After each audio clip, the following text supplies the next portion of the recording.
when you're in the School of Education, you don't think, these are the things that I'm going to do for students. It comes as a big surprise, all of the things that you do that have very little to do with your objectives, your standards.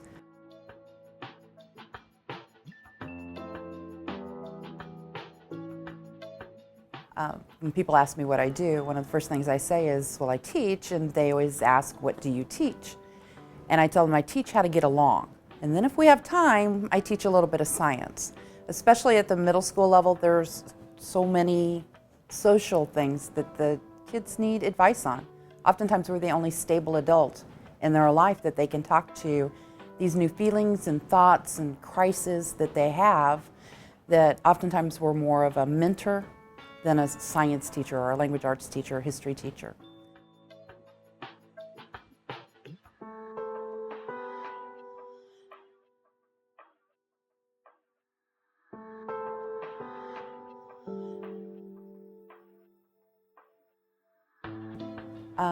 Nobody ever told me that students would be cooking for themselves and several others in their house, and they have very limited skills. And I had a student that we got to talking about what was for dinner that night, and I said, well, I'm gonna fix spaghetti. And she asked me how to make spaghetti, and I walked her through it, and she came back the next day and she goes, I made spaghetti for dinner. She said, usually I just warm up something that's frozen, but this tasted really good, and we made it all from scratch.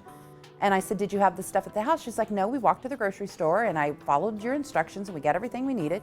And so now we're gonna have spaghetti more. And then she asked me, what are you having tonight?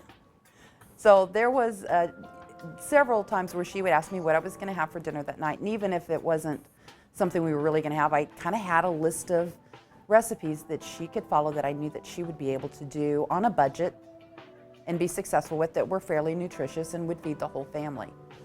I never really was prepared with kids that they're doing everything. They're doing the laundry, they're making the meals. I didn't know that kids had to do that for themselves in this town. I knew that happened, but it surprised me that it was here. I wish people would visit a classroom and see all the multiple things that can happen in just 5 minutes. In the morning when the students come down at 7:45, I have probably answered and solved 15 to 20 questions by the time I get into my room. And they're not academic questions. A lot of them are personal questions. Some of them are academic, but it's the constant decision making. We make so many decisions during a classroom day.